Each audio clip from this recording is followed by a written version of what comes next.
السلام علیکم ورحمۃ اللہ وبرکاتہ۔ لکھتے ہیں جی، سوال کرنا چاہتا ہوں کہ عبداللہ بن مسعود نے کہا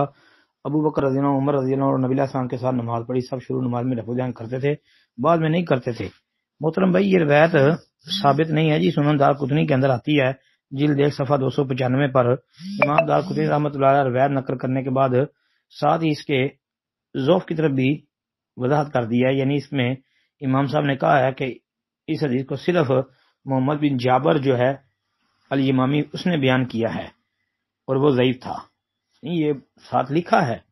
اور پھر امام احمد بن حنبل رحمۃ اللہ اس حدیث کا انکار کرتے تھے، جیسا کہ ان کی کتاب العلل کے اندر جلد 1 صفحہ 144 پر موجود ہے۔ اس کے علاوہ امام حاکم، امام دارقطنی، امام بہقی انہوں نے اور علامہ ابن جوزی رحمۃ اللہ علیہ نے اور کئی اہل علم نے جو اس روایت پر جرح کی ہے، یعنی ان کے نزدیک یہ روایت ثابت نہیں ہے جی۔ پھر یہ جو ہے محمد بن جابر الیمامی، اس پر تو کئی محدثین ہیں جنہوں نے کلام کیا، مثلا حافظ ابن حجر رحمۃ اللہ علیہ، امام حاکم، امام زیلی، امام اکیلی، یہ زیلی حنفی ہیں، اکیلی ہیں، امام زابی ہیں، اس کے علاوہ حافظ ابن حبان ہیں، امام یعقوب بن سفیان الفصفی ہے، امام نسائی ہے، امام بخاری ہیں، امام یحیی بن معین ہے، امام ابو زرع رازی رحمۃ اللہ علیہ، یہ بہت بڑے حافظ الحدیث تھے، انہوں نے بھی اس پر جرح کی ہے۔